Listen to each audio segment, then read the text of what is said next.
velvet voice of Jedi Johnson narrates the way, and the ever-steady Styx boy shall ride away your brain. Bad to the bones, bruise the furnace, pick up the days on days, and the great October slow-mo feds have bad writing to slay. We are all damage on damage. We are all damage on damage. We are all damage. The qualified, we are prepared. And hello, and welcome to a brand new episode of The Qualified. I'm Jedi Johnson 22, joined as always by the great Dom Tober, the always steady Styx Boy 73, and the architect who's doing some last minute censorship, joesduelin. What's going on, fellas? My job is never done. Job is never, ever done. Now, you worked overtime on this spotlight this week. Joe had to work overtime, and you'll see why. Yes. We are doing a spotlight on Dejah Thoris. A lot of covers. She likes to walk around naked. Yeah. Yeah, she does. It's one comic hero that doesn't like to wear a shirt. Well, I'll tell you what. The whole fact is that this is a PG show. PG show, so we have to be a little bit cautious about things. PG-13. We're PG-13. No, listen, I'd rather have NC-17, but I'll take PG-13. We're trying to stay out of trouble with, it's not even HR anymore. We got the CEO telling us, you guys are just a little too far. People from other networks coming to us and saying, not bad. All right. Sometimes it gets away from you. Yeah. Let's have fun. I'm a little confused because we don't do our What the F Friday anymore. Or do we? We're gonna say hello to the chat, or are we gonna roll right into the outside looking in? I think we go right into the chat. I think let's say hi to the chat. Styx saw Superman. Styx is the only one of us that saw Superman, so maybe Styx wants to give a brief feedback on how he felt about the movie, since he's the only one of us that saw it. I can do a quick. I'm going tomorrow. With wife. Going tomorrow. Yeah. Jedi, I heard you say you were going to go at some point, right? I'm going on Sunday. Yeah. Sunday as well. Yeah. Joe, will you be leaving the compound to go see? Oh hell no. The Big Boy Scout. I will see it when I can sit on my couch and see it. All right. I suspect we're going to get and Styx, tell me if I'm wrong, I suspect we're going to get a retelling of the Superman or, the Superman story. That we're going to get a retelling from James Gunn, who he's got a knack for storytelling, so we'll see how it goes. I'm optimistic. Actually, it's not the original. Well, apparently it's 3 years. It's 3 years since he arrived. I bet we get something, though, right? We got to. Hey, look, origin stories are done, man. No more origin stories. We don't need with every different Superman or every different Spider-Man or every different Batman. We don't need an origin story. There's going to be somebody out there that's like, wait a minute. If in 100 years you haven't figured out Superman's origin story, then you probably got a problem. How come he's made of steel? I don't. Well, listen. Wait, and if people don't understand that Superman is an alien from another planet. And he is wait a minute. An immigrant. He's not really made of steel. Why are they? What's going on? I thought I was watching the Man of Steel. This guy. No, I've heard, like I said before, I heard some unsolicited. In other words, no one had any agenda. Just people talking about it on some streams earlier on like Whatnot and stuff. People that had seen it. They said it was okay. Not bad. Not great. No, I'm not. I'm not Cosmic One. I'm not. I'm just saying the fact is that everybody should go back to the original 1939 Superman, where he came from and who he is. That's all I'm saying. And that's going at you, Dean Cain. Remember that, Dean Cain. Okay. Anyway.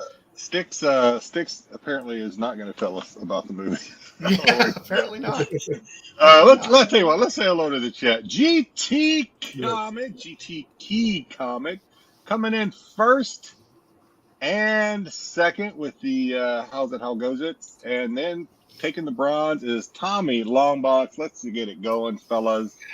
And then he says, catch you on the rewind. So, all right, Comic, we'll catch you on the rewind. Grumpy G, evening all. What's going on, Grumpy? DK Ravens 3. Wow, I actually made the show. Well, you know what? We're surprised that Dom actually made the show because normally he's running a little late, but he was actually early today. Terry Floyd, the always faithful Terry Floyd. Well, doggy, I just got through swimming in the cement pond. Nice and fresh. Gonna eat some vittles. Gonna go eat it. Fancy eating room. I was like, what? Dungeon Crawler Kevin. Hello, everybody. What's going on, Dungeon Crawler? I still want to see his site. Yeah. I did add two or cover. three slides at the end of the Dejah Thoris statues that are out there. So you'll see a handful of them. And Ed says, hey, Bluebeards on the blue pill. No, he didn't say that. Hey, Bluebeards, what's going on? Sorry, I got called to the room.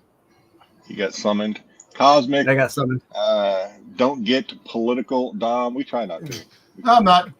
What? I'm just saying. Political. Hey, kiddos. Sanjay, Superman is the best movie in the last 10 years, hands down. Wow. That's 10 You years? know what? Quite Sanjay, you know what? You know, I love the enthusiasm. You know, I just, I'm going to see it Saturday. Serious or not. I'm going to see it Saturday, and hopefully, look, my Superman is 1979. Christopher, that's my Superman. If you're a Superman, if you're a DC Superman fan, and I don't know if Sanjay is or not, but you got to take some of the, with a grain of salt. I don't think Bruce Fur would ever admit, even if it did suck balls, I don't think Bruce Fur would ever admit. I'm not saying he does. No, wait, no. If it's a Marvel movie, he'll definitely downplay the Marvel movie. But anything DC, he'll keep. If they're singing in it, if they're singing in it, he'll like the Marvel. Cosmic says 8.2 out of 10. Give us Justice League Dark. Yeah, I could. Yeah, I would love Justice League Dark. Who's that? Yeah. All right, that's everybody. If we missed you, we are sorry. We're gonna roll into the outside, looking in, and watch your eardrums.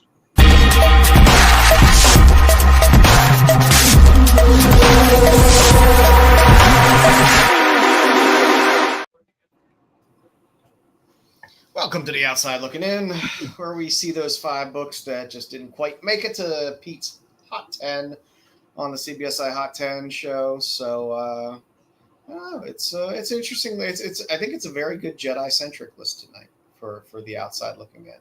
So I was quite happy about that. See, look, I got him to pop back in. First up on our list this week, we have the Marvel Knights World to Come #1, second print, 1 in 25. Only 3 sold, averaging about $100, but there's a handful listed at that price. Second print, what can I say? 2025, second print 125s. What is going on with it? What's in this? Is there something in this? That cover is just. There's not a lot. I'm not digging the cover. Is there something else going on with this book? Yes. I mean, you're getting Black the whole Panther's Black white. Panther story. Yeah. That's why. Okay. All right. I'm down. It's a book that has a little bit of heat on it in terms of the story as well. But like I said, these second print 125s have been hot this year. People are going for them. God, I mean, it looks like it looks like somebody shrunk the picture, and that's like a printing error. That thing, I don't. The first print had the whole trade dress was up top in that area, and then you had the picture below in color. So National French Fry Day. I can get behind that. What's going on, Tyson? Me too. Hello, Mama Bear. What's going on? We appreciate you dropping in, Mama Bear, even though you're gonna be all over the place tonight. I mean, like I said, the first print came out pretty hot for this book, so I'm not surprised to see the second print 125 doing well, especially with the path of second print 125s on decent books seeming to travel above ratio. So take it for what it is, And then we got the whole fun rumor mill for the rest. I'm sorry. The whole thing is with these second print things are really annoying. It is. Second printing 1 in 25. Prices go up. The cover's half cover, or they just I don't know what. Well, look, you could actually, it's a sketch cover if you really think about it. They could actually use that white part. They could actually have drawings or do a. That's the only thing I see this thing that they could do with this thing. I mean, this would probably be a great Basically con a book. blank. You want to take it somewhere and get a sketch done. Sketch or autograph or something on it. Yeah. Yeah, I didn't see the actual book itself, but that was the preview image that I had for it. It's just annoying. There we go. Just annoying. Yeah, well, it is. I mean, and again, I don't know how many stores are at this point being like, well, I better get a bunch of the regular second prints so I can get this 1 in 25 after a book that they probably still have the first prints hanging around here and there as well. So right, tough to justify them rebuying a book. So I think maybe on some of these 125 second prints, there's maybe a little bit more scarcity going on with them as well. So just seems to be a trend this year. Next up on the list, we got G.I. Joe, Real American Hero, 311, the 1 in 10. So the Scarlet camouflage cover from Portela did well. The follow-up in 318 with Storm Shadow did well. So people are going back a handful of issues, and this was the first camouflage camo in this cover in the series for the 1 in 10s. Yeah, they call it a camouflage variant, but yeah, it's negative space cover. Well, listen, Birdie on the Tree. If they continue to do these, it could be a Zartan. I'm just saying, there's a Birdie on the Tree. Hey, Whispers. You never know. Yeah, Can't wait. You never know. So it's it is what it is. Like I said, when you start to see these things go well, then people start to grab back and be like, hey, there was a Snake Eyes one a few issues back. Maybe I should pick that up if the other ones are doing so well. So it's pushed a little bit of heat on this. Average of $21. Not bad. Double ratio for a 1 in 10. Take it. Next up on the list, we got a twofer for this one and the next one. So the rumor is Doctor Strange Damnation is going to be a storyline that the MCU would like to dip their toe in. So you got a handful of covers on 1 and 2, but there are these Tarnation variants where instead of Damnation, they threw the Tar over there as well. So this number 1 looks just like the regular A cover, but you got that little Tar over there for instead of Damnation. They still got to cover the whole Clea thing from the end of the last. They don't have to do shit. They don't have to do shit. Okay. I mean, you know the way they are. They could just leave stuff. They could leave loose ends. They don't care. They know their audience. Yeah, you tell me if you get New Midnight Suns and you get Ghost Rider or Blade, you get some of these characters brought in together. Nobody's you're like Clea who? Nobody's gonna think twice about it. So we'll see. So not only number 1, but we also got number 2 on the list as well, is where you get that first New Midnight Suns. What's up with the nose on freaking goddamn Mephisto? Jeez. Yeah. It looks like what's his name from Rudolph the Red-Nosed Reindeer, the miser, the sun guy, and the what's his name? Heat Miser. Heat Miser, yeah. Yeah, but like I said, you got the Tarnation. He wishes he was as cool as Heat Miser. That's variant there as well. So. Actually, it's I think Cold Miser has actually got the nose like that. Though. Pretty cool. So, if you want to go digging, it's something that's out there that might play if you like storyline spec. I'm not a huge storyline spec fan, but it does tend to move some books around. So, well, now Mephisto is officially in the MCU. We can finally rest and see what comes next. Yep. Yeah. Is he? I haven't finished watching that show yet. I have no idea. Did he make an appearance finally? Oh yeah. Finally made an appearance. Sasha Baron Cohen. I had not to go down a rabbit hole, but man, I have just not felt like finishing that series. I watched the first 3 episodes and I could not get back into it. Maybe this week. No, Kevin. Billie Piper is not the new Doctor. She's playing a different character. And she's going to be a ginger. So we got that. Jedi's going to get the exacta. Let's see if we can get a trifecta out of that new Doctor Who stuff. And last on the list, again, you start talking Ghost Rider, oldie but goodie. Why not? Spotlight 5. How many copies did you have, Jedi? God, shut up with this thing. How I many only had copies? one. One. I Right? had one, and I freaking undersold that thing, and I cannot stand to even look at this freaking comic. But you gotta rub salt in his wound, Don. I gotta rub salt. You know what? Well, they did mention today that they want Johnny Blaze in the MCU, and so we'll probably be getting Johnny Blaze coming in the MCU. I would love to see them get a bigger name actor that's older to play Johnny Blaze, and then get a younger actor to play Danny Ketch. Listen, and just have the short-lived Johnny Blaze, and then we get Danny Ketch. You could either have Keanu Reeves or Norman Reedus play Johnny Blaze. You have also you could have what's his face? What the hell's his name? I forgot. I'm forgetting his name. That guy. Yeah, that guy. The guy. What's his face? The guy. The fall guy. I can't think of his name. Ryan Gosling. Ryan Gosling as Danny Ketch. Yeah, let's just get him to play it. Yeah. Let's get oh, shoot, never mind. I don't know. Every time I hear Ghost Rider, this guy. Oh, God damn it, Randy. This book to me, I mean, this is out of most people's reach. When I say I had this book, I'm not talking about I had like some beat up 3.0 copy. I had a very nice copy of this book, and I let it go way too cheap. So get this freaking thing off. Hey, Jedi, you should go up for the foreign editions. Get the foreign ones. I would suggest picking up a little bit of the later Spotlight run. No, 6. I got a number 2. 6 and beyond. Or number 6. Sorry. Pick up that original Ghost Rider title, because those tend to overlap with Spotlight as well. Some of that early run. If you can find them cheap, I think I think there'll be a good rise overall if we see Ghost Rider come in, because everyone loves Ghost Rider. So that's what we got this week. That's that is our list. If you'd like to know more about this and these books and the CBSI Hot 10, hop over to CBSI, and you can see Pete's write-up on not only the Hot 10 but also the OLI. That's what we got this week. Let's do some pickups. What do we got this week, kids?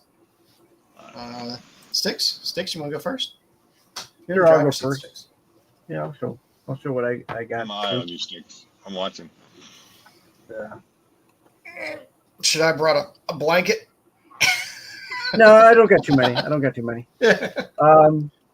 Today I hung out with Bruce, Kingdom Nerds, and we went to see the Superman movie. So I stopped at the comic shop there at the mall, and I dug through the dollar bins. So Daddy Bruce, have you watched some books? Might remember that by that stunning review of Superman that Styx gave us at the beginning. A 10. The one where I walked away. He bailed. So I got held out of the room quickly. I picked up out of the dollar bins. I got this Chuck Norris Karate Commandos #2. Nice. I like that. No, Chuck Norris doesn't do push-ups. He does push earth downs. I'll show that one last. I picked up Conan 241, which is the McFarlane cover. Nice. Oh, nice. Chuck Norris isn't in the dollar bin. Just all the other zeros got scared and ran away. Yeah, exactly. There you go. Oh, there you go. Another McFarlane cover. I picked up the Quasar McFarlane cover.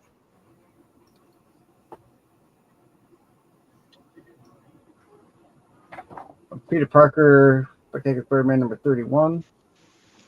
That's one just for my PC stuff. Found this book. Figured why not? I probably have one or two. You're like, how many 50 copies of that you got?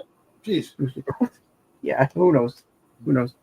A beat up copy of Thundercats #18. One I'm going to read. Nice.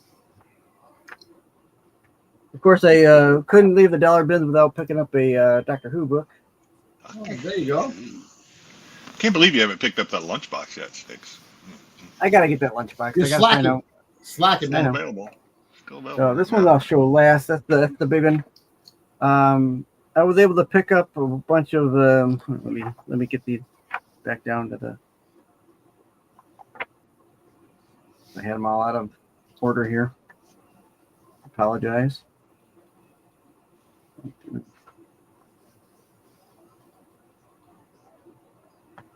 Doing great, Styx. You're doing great. Great. I know. Even with just a small stack, it's gonna 15 like minutes, milk it for like 15 All right. minutes later. So I was able to pull out of that dollar bin a nice stack run of Static. Oh, that's nice. So I was able to get 11. Where in the run? Because the later part of that run is actually This pretty is sought after. this is kind of early. I mean, it's in the double digits. I got 11. I got 12. I got 15. Yo, the freaking comic shops love Styx. He buys the books that no one buys. I got 16. the ones in the mall. I know, right? I got 17. Nah, people do like Static. Static is good stuff. 18. Got 3. And the two later ones that I was able to pick up were issues 36 and issue 31. 31 is a little harder to come by from what I'm understanding. So, It's 99 cents in the cover. yeah. And then the last one that I was able to find, which was I was surprised to find it in the dollar bin. It is beat up a little bit, but it's not bad. It's not bad. Little Spider-Man and His Amazing Friend #1 in a newsstand. Nice. So That's always a winner. Firestar. It's a great book. Iceman. I tried. It won't let me. I don't know about here you go. That's what I got this week. All right, Nice small stack for you, Jedi. Jedi, you're up. Oh, all right. So I'll go through these kind of quick. Some of them I do not know who the artist is. This is a Perillo, Samurai of Oz, Nice. That series has some sleeper covers in it. and then there's also the this is a Santa Fong, Samurai of Oz. These are all like the AP ones too, which is for some stupid reason I feel like I need to get them when I see them. What's that blue dot? And the blue dot is a secret. There's a secret underneath. Here is lyrics. Nice. I think this is Valkyrie Saviors. Panties. And See, a cover like that should be scratch and sniff. You know what I'm saying? I don't know who the artist is on this. If this is Sun, I think it might be Sun K. If anybody knows, let me know, because I cannot find who that is. Of course, there's the booby one as well. This is EOM, Valkyrie Saviors, I believe, as well. I like that EOM. It feels different than some of his other stuff. And these are, like I said, these are all the publisher copies. This one is a Samurai of Oz too, but it's the cover is Vampire Hunter D. I do not know the artist. This is another one I cannot figure out who the artist is on this thing. So if anybody knows, I was doing YouTube's searches today trying to figure out, and then there's I'll look them up for you. the other one. All right, then we have some Fangers, which I have. This is EOM Fangers #1. This is Nice. this is paper, and then we have the red foil and the embossed metal. I have not read these yet. I have. I did when I did the backing for #3 on Kickstarter. I ordered 1 through 3 PDF, so hopefully I'll get to read it because people seem to like it. I mean, I don't know. People, at least people that like indies, seem to like that. And then I don't know what's in between the covers, but this is an Ickpot. I can't remember if I've shown this before. Ickpot Harley cover. You know my love of Ickpot. And all right, I picked up a Vampy. This was like super cheap, signed by Buzz. Vampy, Vengeance of Vampy, signed copy. Nice. And I already had one of these, but I don't know why, because it was pretty cheap. So I got another Greg Horn Vampy. I have a Vampy slab pickup this week, Jedi myself. Ah. I picked up this. This was like super cheap. This is not the original. This is a reprint, so it's just Vampirella number 2. I got my. This is Vampirella 3 with the forgot her name already. Darn it! But oh well, never mind. But it's remarked by the artist. Vampirella 3. Those are great remarks, by the way, on that. Yeah, I like her style. I mean, it's kind of the kind of style that. Dang it, she's the one I posted the picture of. She's a very good-looking young lady. I love when they don't phone it in on the remark. And then this is like really cool. This is by JC or AC. I can't think of the last name, of course, but this is a sketch cover I asked him to do. I asked him if he could do Leia's slave outfit underneath her gown from episode 4. He's like, "Yeah, that's a great idea. Let me do it." So he did that for me. AC. I'll think of it later. All right, not quite done yet. I love having art done on blanks. I showed this a couple of weeks ago from Marissa Pope. The reason I'm showing it again is because what I didn't show, because I didn't have it, is I also picked up the OA from her. Nice. That is nice. On that. And I got Marissa Pope's. This is Vampirella number 2, Marissa Pope. That's good. Vampirella. It's pretty Vampirella. And my very first OA cover. This is the OA cover of that sweet Vampirella. So I do have one other Vampirella OA. It's a prelim, but this is my first cover OA of Vampirella. Nice. And that's all I got this week. Let's try to start organizing a little bit because I got to start showing a little more because I can't organize and put stuff away until I've shown it on pickups.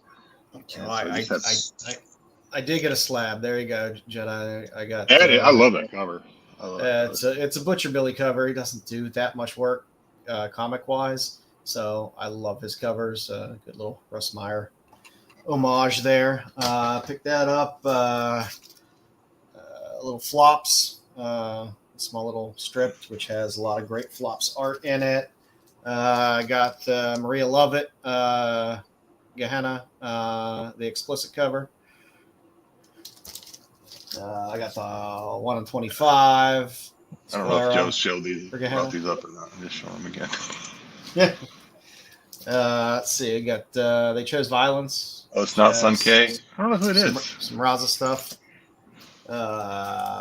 Pinocean 1 in 20 for oh God, why is my brain Hello Darkness? The 1 in 5 ratio on Darkstalkers vs Street Fighter. Little Toxic Avenger ratio that has the card in it. Nice. You saw the trailer? Yeah, I'm excited about it. I think it's gonna be fun. Yeah. Nothing lays evenly on the slab. Little dots. What's gonna be fun? Sorry. Toxic Avenger. Oh, anybody see does anybody else see the Red Sonja trailers or whatever? Yes, I have.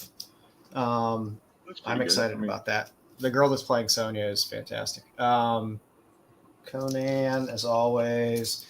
There's the trade dress on the Hello Darkness. Pinocean. A little more Pinocean. Conan. Picked up a couple little Beneath the trees. Let's see what else we got here. And then went a little back issue wise. I picked up. I have number 1 around here. Dom's. You got hurting, man. Hurting. These are those Image 30th anniversary books that came out a while ago. I thought that was Boba Fett for a minute. Yeah. I picked these up because I really enjoy the Gehenna comic that came out, and that's where it was originally printed. So if you like that series, those Image 30th anniversaries are where it was originally printed in. So I got a little Arminicopian It looked like Godtail to you, Terry? I don't know. Nah. Okay. I picked up some old Doctor Strange. That's what I got this week. So, I just want to Okay. back to this one. This is the one that you think this is Godtail? I mean, actually, the closest thing I could find as to who this was, it was a list between Yam, Sun K, because they had, but they didn't say which one it was. They had 4 different Yam or comics, Yum? and then they had artists. They said, I'm sorry, not Yum or Yam, whatever. Sun K, Lena Dye, and Shikari. I know it's not Shikari. No. But if it's Lena Dye, I don't know. I don't know. If it's it doesn't look like a lot of other Godtail to me though, but maybe it is. No, it doesn't. What, that was Samurai of Oz? Samurai of Oz, yeah. I'm assuming it's Mount Olympus. Yeah, those trying to find some of the back issue stuff for that and information about them is never easy. Yeah, the only thing, like I said, the only thing I could find was an X or Twitter post, and it had 4 covers, and this one being one of them, and it had 4 different artists, but it didn't say which artist did which cover. Yeah. And the 4 artists, like I said, was Sun K, Lena Dye, Yam, and Shikari. I don't know. We'll have to look it up. You got anything, Dom? I got one thing. I'm late to the party. Friggin' Bruce got them all. I finally got my copy. My shout out edition. Oh, there you Mark go. Spears. Way. What the hell? I didn't do that. It does it every time you throw up a comment. It switches. All right. It's all the way somewhere right there. It says Domtober. It's a little blurry, but Dom. My name. Look. Yeah. A little jealous, are we, huh? Yeah. Nah. You see, I'm not Bruce. So, Yeah. Hey, good stuff. hey, I finally Good got stuff. it. So, Nice. nice. Thanks, Cosmic. All right. For Comic Now and Later this week. For this week, Savage Sword of Conan, number 9, cover C. There is a Neil Adams Virgin variant. It's Neil Adams. It's a great Conan. Granted, yes, it's a magazine, but it's a great Neil Adams Conan. To be able to get that Virgin, it's pretty nice. Blood Type 2 Mercado is just this. He's killing it with the A covers on that series. So I'm just picking up all of those. And Darkstalkers vs. Street Fighter has a nice Marco Andolfo web store variant that you can get off of Udon's website. So that's what we got for this week. There wasn't much that was really piquing my interest this week. Dom, you want to sign Tyson's Monsters? Have you ever signed a comic before, Dom? I'll sign it. Be first signed. Listen, Be the I just first thank signature you ever see that's larger than the Rip. comic. Listen, Mark Spears, man, I appreciate it. Thank you very much. You're a kind sir and a gentleman. Thank you. Appreciate that. Now, if you want me to sign, I'll sign it. I get used to these things, man. If anybody's going to be over at San Diego Comic-Con, I'll be signing autographs over there in 2 weeks. So. Just bring a pen because he won't You have gotta, it. you gotta win the raffle. You gotta win the raffle first before Don will sign your. Dom will be located between the South End men's and girls' bathroom. Listen, the only donation I asked for is you got any Boba Fett's, Hordaks, Zartans, Soundwaves, and maybe a Stitch or a Hobgoblin. That'd be perfect there. That's all I asked for. So for the future, I got Department of Truth 0. We're getting a 150 cover. I just, if you were collecting all these covers that were in this format, why not grab one with Elvis on it as well? So That's interesting. yeah. I mean, I got the Lee Harvey and all the JFK ones and stuff like that. So I got the Lee Harvey one. Yeah, so I mean, if you're collecting those, it's going to come out there as a 1 in 50, so you might want to grab it.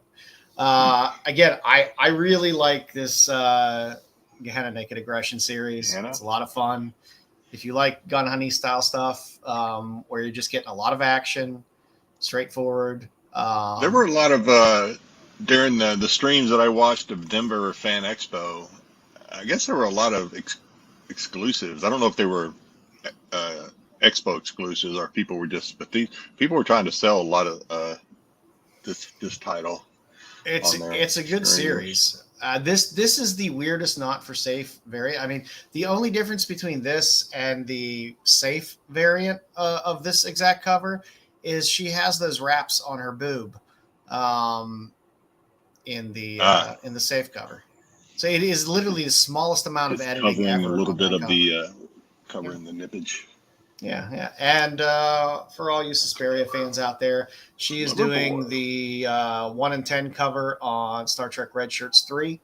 So for all you Suspiria fans out there, Red Shirts in general. I mean, I don't collect a ton of Star Trek books, but this series has fantastic covers across the board. It looks like a fun horror series. And again, it's Suspiria on a book that people might be sleeping on. So it's out there.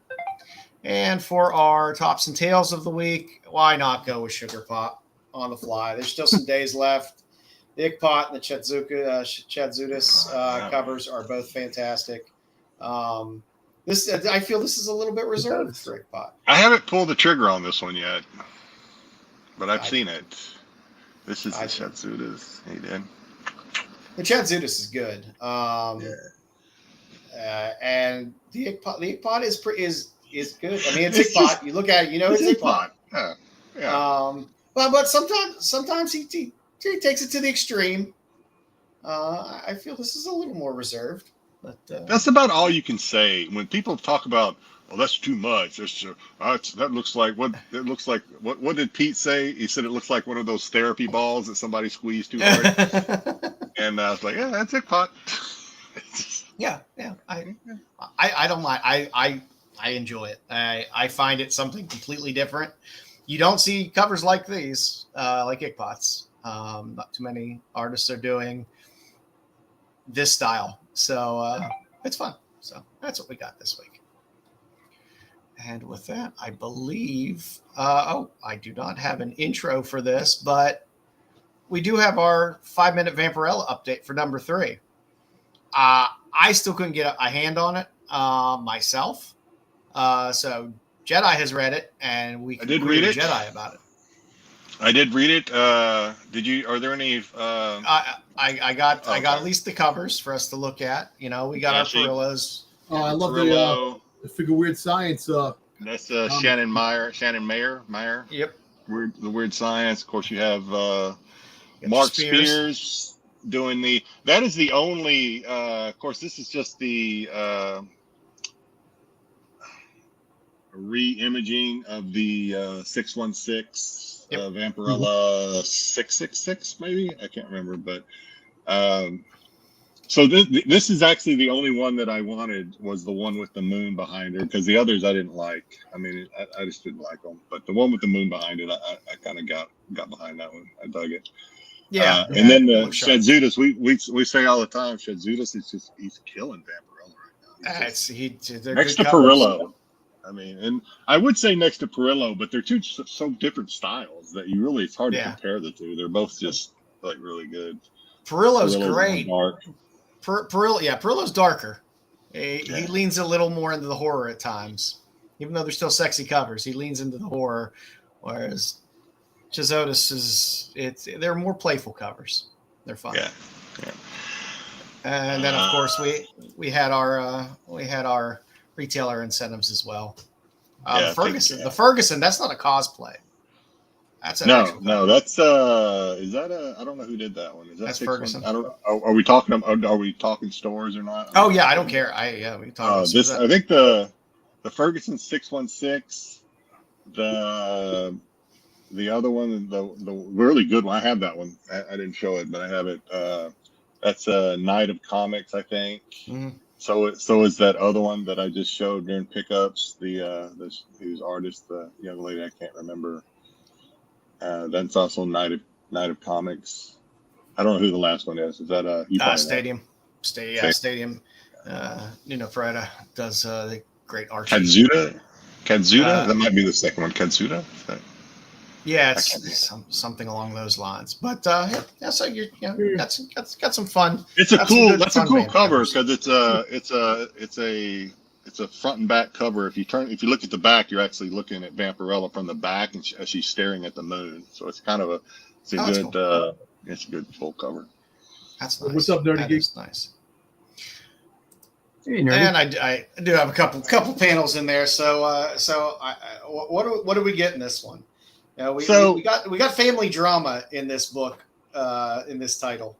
So in this one, basically, just like a quick 30,000 foot overview, you still have her son that's kind of telling the story of what happens to the Earth, to that psychiatrist or Vampirella psychiatrist.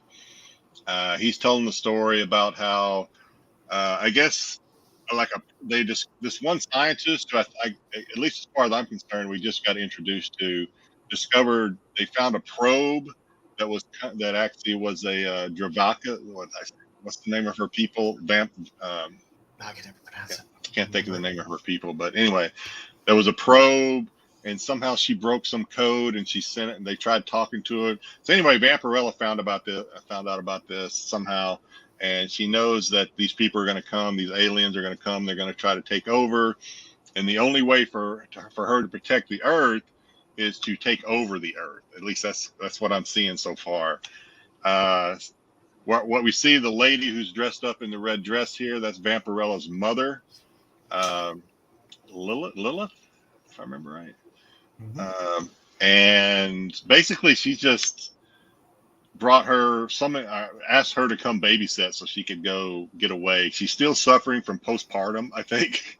She's not in the right frame of mind, Vampirella, whereas grandma here is getting along great with the baby, but the baby don't want nothing to do with Vampirella. She's like going through some stuff. So at the same time, maybe not exactly at the same time, where Vampirella, the son is telling the story, he's also talking to this guy about how Vampirella is kind of starting to hate humans, because you go through several panels where, like, she's at an airport, and of course that's the worst place you can be to find the good things about human beings. I love that full panel of her sitting in the airport. Yeah, she's just seeing people people that are inconsiderate, do whatever it takes to get their way at the airport. Some guy's eating some stinky sandwich right next to her on her flight. People are like, it's just one thing after another, and she's just like getting very upset at people. So I don't know where that's going to go, but we also got that in issue 3. So a little bit further down the storytelling of how Vampirella takes over the world and why, and also she's getting she's not liking us people very much right now, because we're inconsiderate, we're dirty, we don't basically, we're just super inconsiderate. So the one thing I've found that I enjoy about reading through these Vampirella books and stuff like that, they're very straightforward. They're not too much. They don't try to do too much. Don't try to push too much. They just kind of let the story progress without having to give you too much backstory to have to read or whatever. They put it through, and interior art's good. The interior art's good. I like. Is it Christopher Priest is the writer? Yeah. I kind of dig his style, because, like you were saying, they don't dance around. They're not afraid to tackle. Like right now we're looking at postpartum. We're looking at just humans are shitty beings. All this stuff he's kind of taking on and talking about in a very straightforward, non-nuanced, not beating, not trying to hide the message that he's sending. Vampirella is seeing us for what we basically are, which is we're only out for ourselves. We're inconsiderate. We, do whatever it takes to get our way. So it's I'm like, like I said, it's straightforward, and it's pretty good. He doesn't make you work. to have to read it. You don't have to do a secondary read. Like, did I miss something in here? It's all laid out pretty well. So good. We will keep up with these. Hopefully, the whole Lunar Dynamite, no Dynamite anymore thing is worked out. So we'll start to get a more regular schedule. Yeah, this one, issue 3 was like, I mean, there may be some stores that still don't have this thing, and it was supposed to come out last week, and it did. I think a lot of the stores that got it, that had exclusives. Joe and you and I were chatting a little bit about it. The stores that got that paid for store exclusives, they got theirs on time along with the incentives, but the LCSs didn't seem to get this. I know they didn't get last week. I'm not 100% sure they even got it this week. I don't know. Yeah. Yeah. Well, like I said, hopefully with the whole lunar switch, things get a little more regular, because we're gonna get what, 1 or 2 more new Vampy series coming out while this is Armageddon out as well. Armageddon's supposed to come out next week, actually, the 19th. Is it 19th? No, either next week or the week after. Armageddon's supposed to start. So we'll have some overlapping Vampy titles. So we will bring you more 5-minute updates of good old Vampy stuff as it comes out. Hopefully on a more regular basis. So, all right. Well, Jedi, you know what time it is. Dom's favorite time. It's time for the That's Not a Comic, That's Not a Comic, Salia Comic, Salia. It's time for the That's Not a Comic, That's Not a Comic, Salia Comic, Salia Comic. Oh, cool.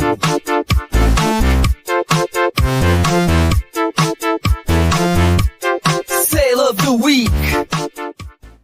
Again, why can't you just say sale? Say what you want, Dom, about AI's ability to say the word or to sing the word sale, but that is a catchy tune. You cannot deny it. It is a catchy tune, but just say sale of the week. Salia. What's up there? Once that happens, it's all downhill, Dom. We'll be taking over in a heartbeat. All right, this week we have Superman. We, of course, wonder why I chose Superman. I don't know. But yeah, some pretty.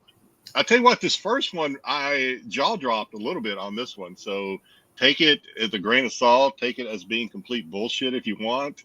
But it was listed as a legit sale.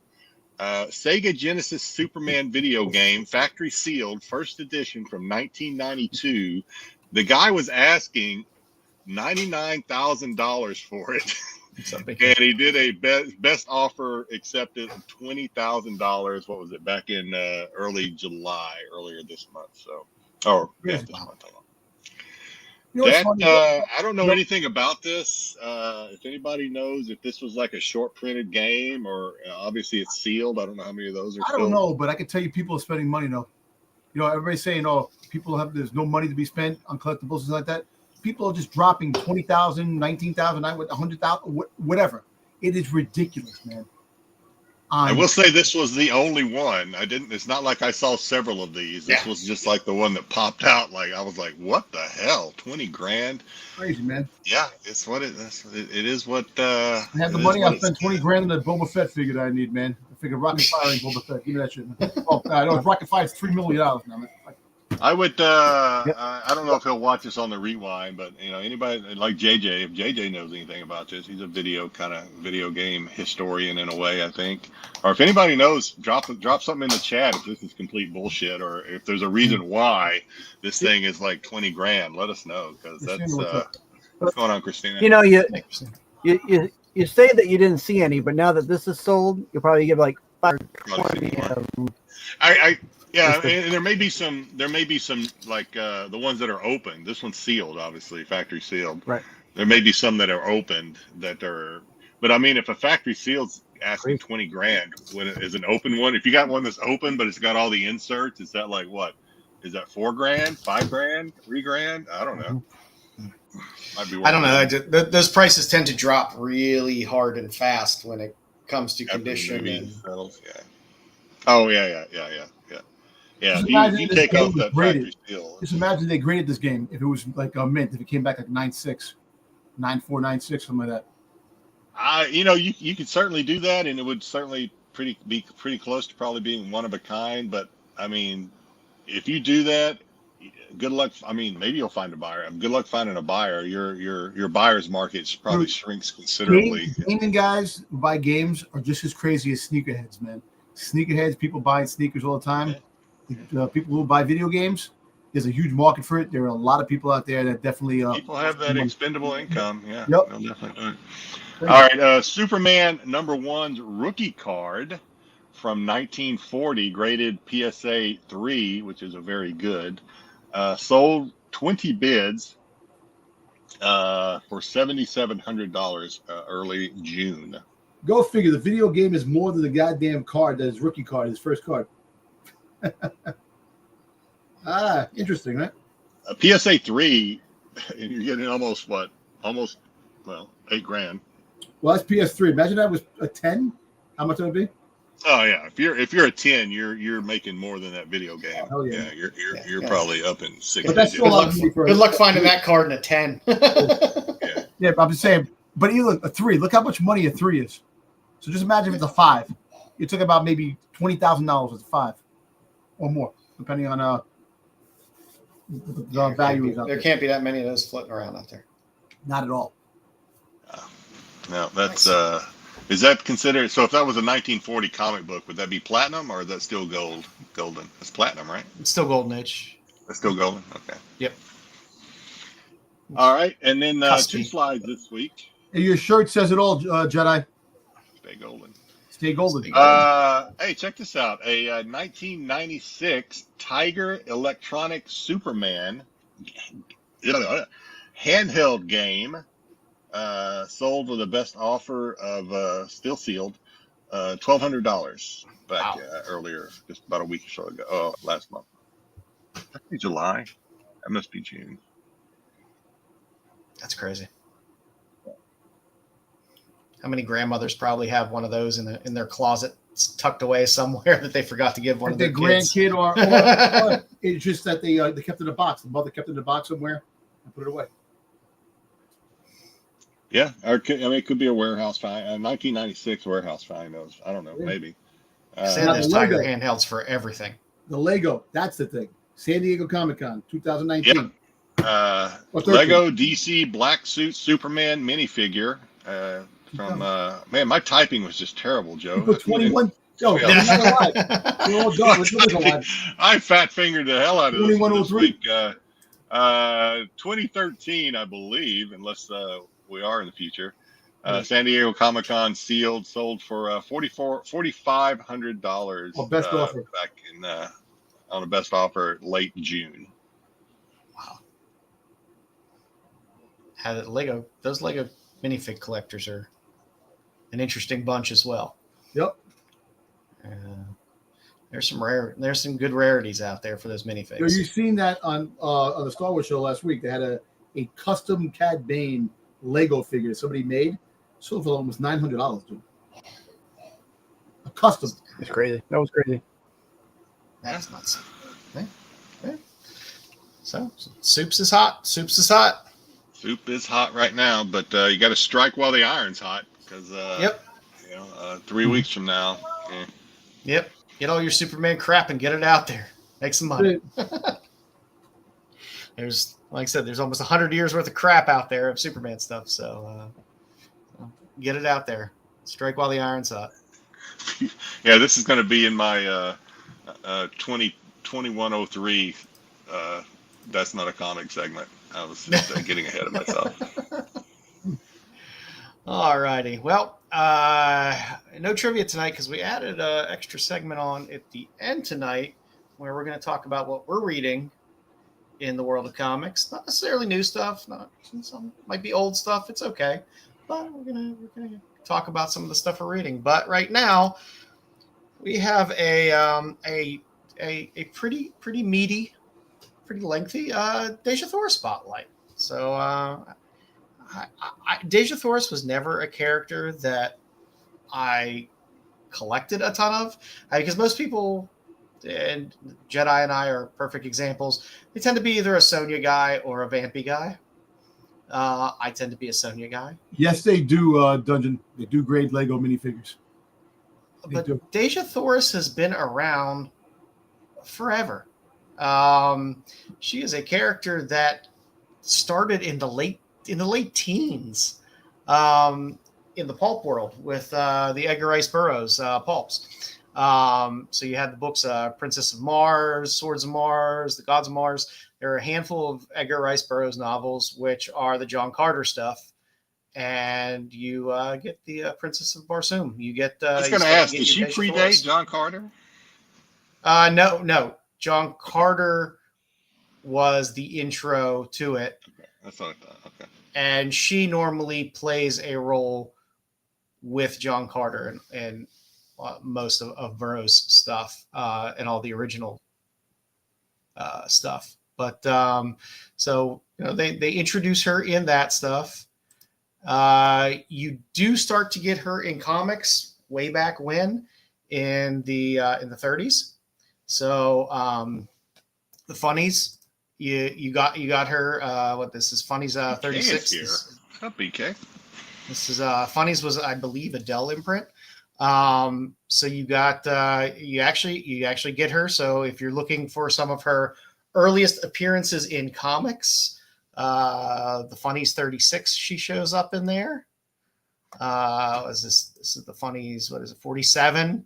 You actually get her in there as well. And Burroughs' grandson is the one that did the work on these. So, Edgar Rice Burroughs, created the character, created Tarzan, created John Carter. No, he's actually not naked. That's okay. Phantasmo. But these books had so many. So I actually dug into these to look through, and there's literally like 9 comic stories in these that you have to go through, if not more. So all the stories are like 4 pages, 5 pages tops. But like I said, there's your earliest shots of Dejah Thoris are in those Funnies, those Dell Funnies. Dell also has an imprint of John Carter of Mars, where you get some Dejah Thoris in there as well, in the Dell and the just plain Dell comics, and then Gold Key as well. You get your early Dejah Thoris stuff. So if you want to go back and look for older stuff, you can find it there. You then have her get picked up briefly by DC. So you got a lot of Tarzan books because Burroughs did Tarzan as well. So you would get a lot of these books that would have some Tarzan stories in it and some John Carter stories in it as well.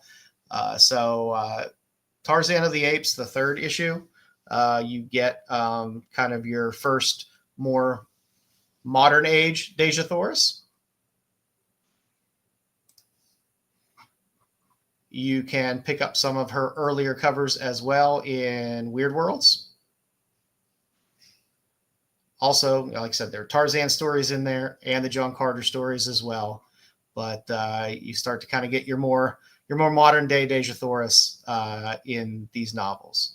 DC didn't hold this IP for too long because it slid over to Marvel, and you had a long run on Marvel for John Carter, Warlord of Mars, with 11 being probably one of your best Bronze Age Dejah Thoris covers out of that. But she appears in most of these stories. She does pop up on the covers of a handful of these as well, in one way or another.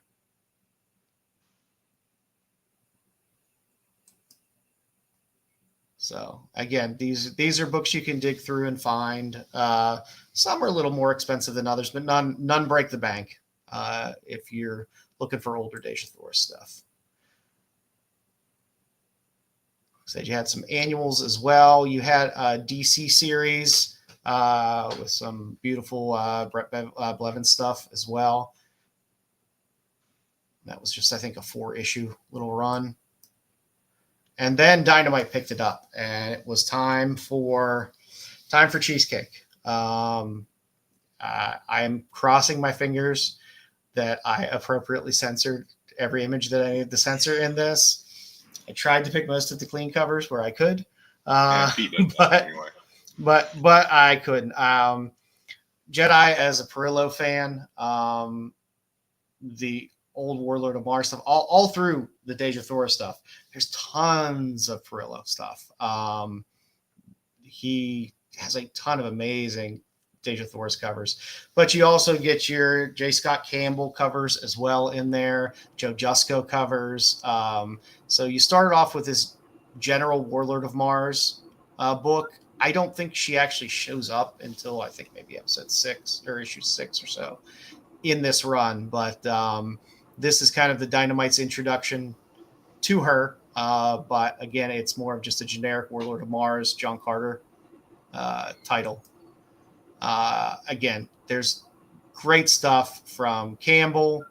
A lot of the Campbell covers, you'll be able to get the color, and then the ratios with the sketch covers, which are really nice. Some of these, the color saturation is so heavy on these covers for the Campbell stuff that I think that the black and whites end up looking a lot better. But again, I mean, there's a bevy in this Warlord of Mars series of J. Scott Campbell stuff. So as a Campbell collector, you can go back there and grab a lot of really great Campbell covers. And they're not really that expensive either. You could still find a lot of these out there pretty cheap. Nice wraparound Joe Jusko cover. Like I said, all the wraparound covers I think were fantastic. And like I said, I love Joe Jusko, so any of his covers, I just pick up. Like I was looking for something, but so like on some of the covers, and I've never read any of the stories to be honest, but on some of the covers she has the tattoos, and then some she doesn't. Is that just? I assume I remember in the movie she had the tattoo, and yeah, I've never been a major reader of Warlord of Mars and the stuff, but you know, there's just so much in these. I mean, I've never dug into the Dynamite stuff too much outside of just you know the covers in general and trying to chase some of the covers, but I don't have to doing this. Putting all this together, I think I might have to go back and start pulling some stuff. Like I said, they had all kinds of a ton of Ali Garza covers on the far right there. I tried my best to use interesting things to cover up the nudity. So there's a lot of shields and swords that'll appear in some of the covers. So after the Warlords of Mars series ran through. And again, there's tons of Perillo stuff. You're a big Ali Garza fan. There's a ton of Ali Garza covers through that run as well. Sorry, I was muted. Yeah, I like Ali. He's funny, actually. If you were watching his streams, he's a funny guy. And I liked when Dynamite did the red sketch covers, the blue sketch covers. So a lot of these you could get in sketch cover as well. They actually there's a few in there where there's Perillo sketch covers as well, which is kind of fun because you don't see that very often. But again, this series ran on for quite a while, and this, I would have to say, the Warlord of Mars series was probably the heaviest in terms of nudity, in terms of the Dejah Thoris covers. Like I said, there's some Perillo's best work is in some of these Dejah Thoris stuff.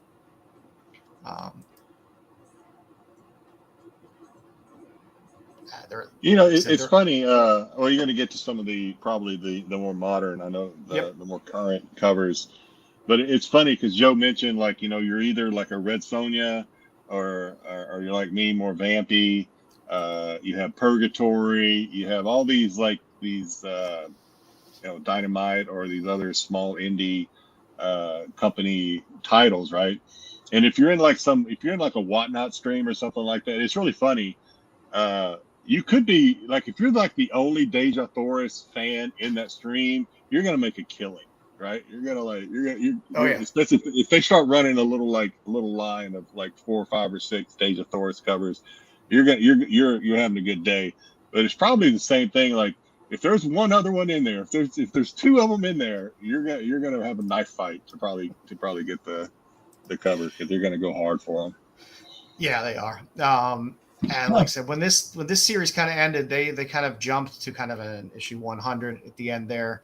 And as we talked about Stephanie Buscema, there's a Stephanie Buscema cover in there in 100. And then you kind of got the Warlord of Mars, Dejah Thoris, which was the reboot. And then you started getting all Tyson, that would Thoris. completely ruin the vibe. Not really. That would ruin the vibe. Yes, it would, Dom. No, I wouldn't, man. Maybe to you it wouldn't. This face, To you, because you're like you're a narcissist. I'm not a Look narcissist, at yourself man. all day.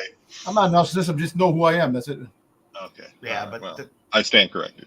that original run and through, there's great Paul Renaud covers through that as well. But then once it relaunches as Warlord of Mars, Dejah Thoris is where you start getting all the Art Adams covers. I didn't load up the Art Adams covers because, well, you've seen one Dejah Thoris. Freaking got my wife in the back going, "You're beautiful, baby." Yeah. Oh, There was a very nice Finch sketch, Dejah Thoris, that's sitting out there for Warlord of Mars, Dejah Thoris 1. Like I said, there's a lot of art. There's a lot of great Art Adams covers, a lot of great Paul Renaud covers, and a lot of really nice Ali Garza covers as well that are in there. I like the Paul Renaud covers. And again, you can get those kind of the heavier sketch ones that they have, but the light line sketch ones that they have are actually pretty nice because they, like I said, they do a lot of heavy color saturation on a lot of these and kind of bleeds out a lot of what's going on in the detail. So you can get most of these in some type of sketch. That the third one over is a Dynamic Forces. Like I said, this series also did fine with the nudity as well. There were a lot of nude variants that you could pick up for Warlord of Mars, Dejah Thoris as well. And like I said, they all winners, hands down. What's going on? hey, that's where my cousin lives, Raleigh, North Carolina. But that's not my cousin. You had a shorter series, a John Carter Warlord of Mars as well, where you could have got some Campbell covers out of that as well for all you Campbell fans. A great thick J.G. Jones wraparound cover, which I love. The Cedric Pilat had 2 bombshell covers out of that run as well. And Jay Lee had these just badass sketch covers, which were really cool.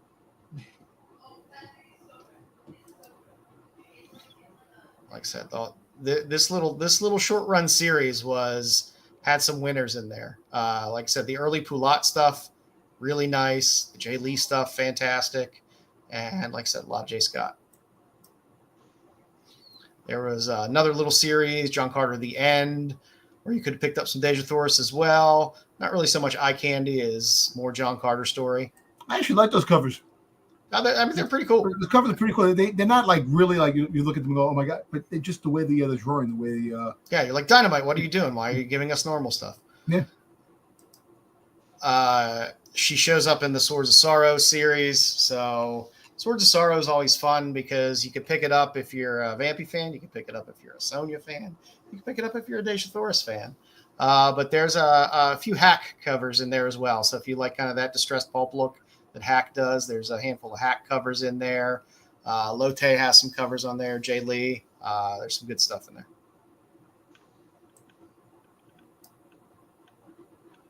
First one there's a Lotte.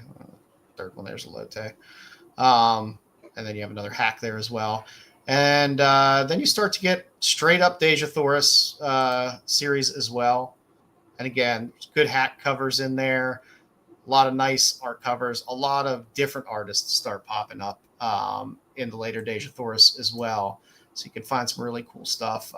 There was a short-lived Swords of Sorrow series, which was just Dejah Thoris and Irene Adler from the Sherlock Holmes world as well, which had, I think, 2 or 3 issues, where there's some covers in there as well.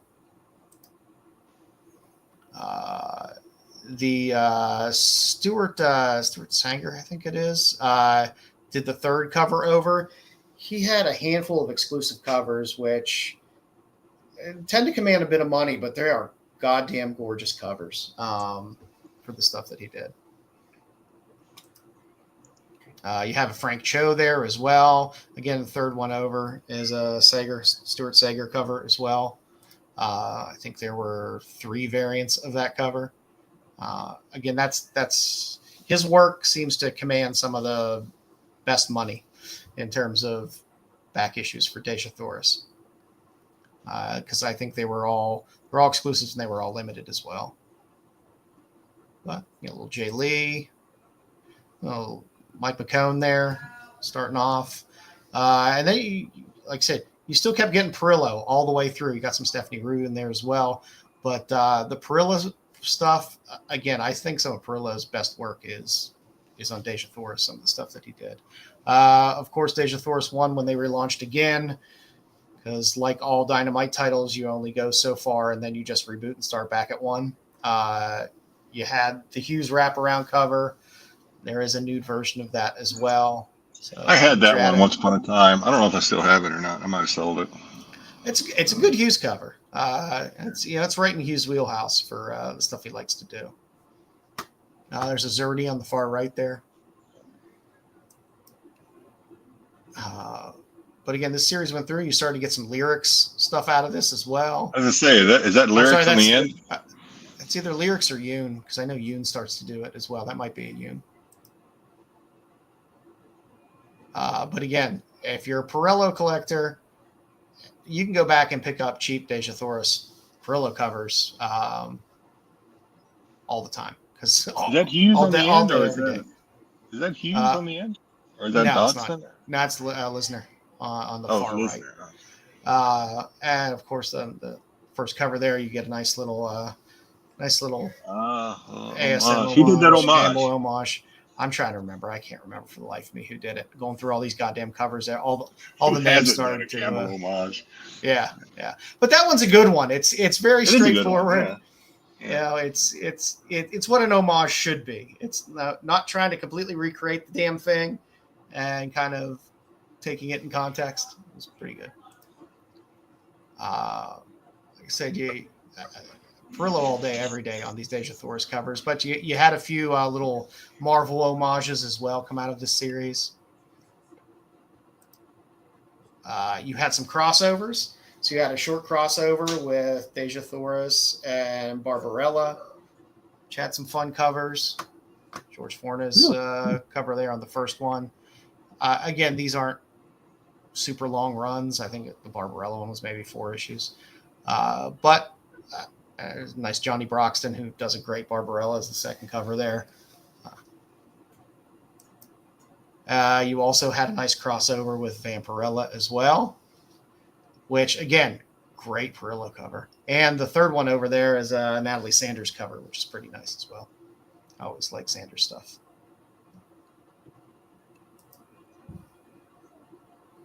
And that Perillo on the far right is just nice. That's good stuff.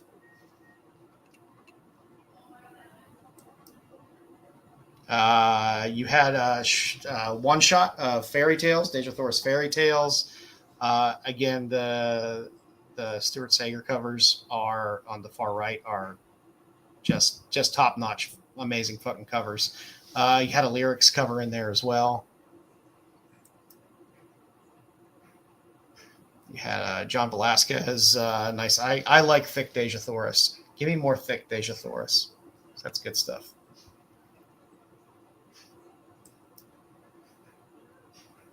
Like I said, then you have, I think this is the most recent imprint. This is when you start to get a lot of lyrics. So there's lyrics covers popped in through here. There's Yoon covers through this series as well. There's little Burns, on the far right, your obligatory Coppertone homage Josh Burns cover.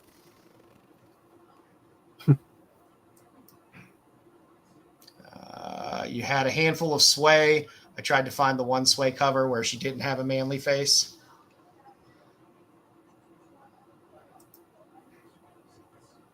And like I said, this a lot of Lisner covers through here as well. It's a good little series. And I would be remiss if I didn't throw in at least one cosplay cover, because there are cosplay covers throughout Dejah Thoris runs. Not as many as I thought there would be, but there are still a good number. Dynamite does love their cosplay covers. Yeah. Who is that? Do you know who the cosplayer is? Is that God, Rachie? I forget her name. No, it's not. Is it Rachie? It's not Rachie. No, it's not. It's not Rachie. I forget her name. But the picture says Jedi knowing cosplayers too now. What the hell's going on, man? I only know Rachie. You're really corrupting him, Joe. You're really. I know Rachie. That's the only one I know. A nice young Rachie. man when he first started in Star Wars, and you corrupted his mind.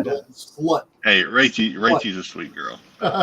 The Dynamite series as well did have an Eom cover in there. I was gonna say that's Eom. Dejah Thoris. Oh, Yep. Yeah. You get that one. Yeah. Some Eom in there, and Get that one for this. the Perilla was nice on that too. I think that's Dynamite 3. Yeah. Yeah, those are both good. Even who did the first one? Is that First one was from another little John Carter series. God, I can't remember. I can't remember all the names. I'll figure those are good. Yeah. And she does show up on I guess I think this was one of the more Savage recent Tales. Savage Tales that came out as well. There was Baron's cover and Lisner cover, and I just threw another cosplay cover because why not? It's a good cosplay cover. So that's what we got for books. I was wanting. Okay, go ahead. So I decided I'd throw in some statues as well because people seem to talk up the Dejah Thoris statues as well. So between Sideshow and Dynamite, there's some fun Dejah Thoris statues in there that are quite pricey. I was surprised how many. Some of these go for like $1,500, but. Dynamite does these proof versions as well. They're like the black and white with the gold. I'm fine. I'm okay, PK. Thanks for worrying about me though. I'm good.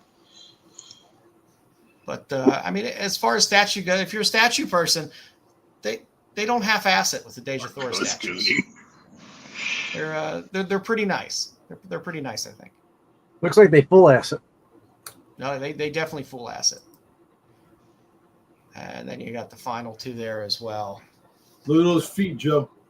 I know. I love the one on the far right, because you can tell it's cold. You can tell it's cold outside. Yeah. So If that was Joe's statue, he'd have done sucked the paint off them toes. But yeah. Hey, how come the paint's different on the feet than the rest of the body? Nah, I just can't defect it. That's why. All right.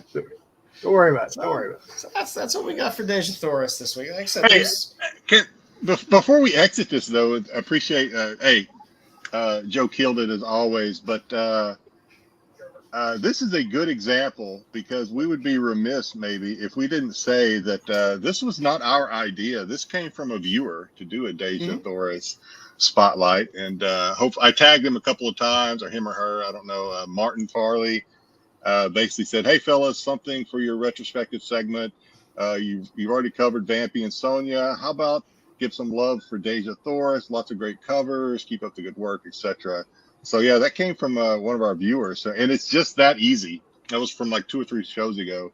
If there's a artist or a character that you want us to spotlight, let us know, and we will put it at the top of the stack of things to get out and get done. So or Joe will, because Joe's the one that does the grunt work on these things, but.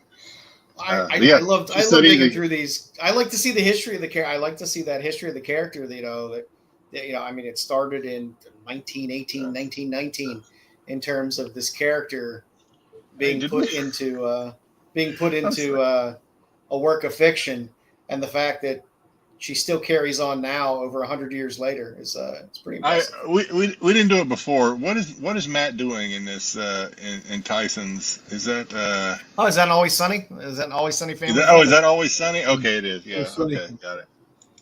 Yeah. Okay, I didn't pay attention to it earlier. Tyson, as always, coming up with good stuff. That is what we got for this week. Jedi, do you have good, collectibles? I do. Give me just a quick second. Alrighty. We'll go through these kind of quick. I tell you what, I'm learning. I have to learn the new layout here of StreamYard. It's a little weird. It's a little different. Yeah, they all right. changed There up we a go. little bit. All right, so we'll go through these a little quick. So first off, we have Dom. Educate us here. Is this the first pop? So this is coming out in August. What do you think, BK? Is this the first pop they've done for the Prey, yes. The Naru and Sare? Oh, nice. Yes. Okay.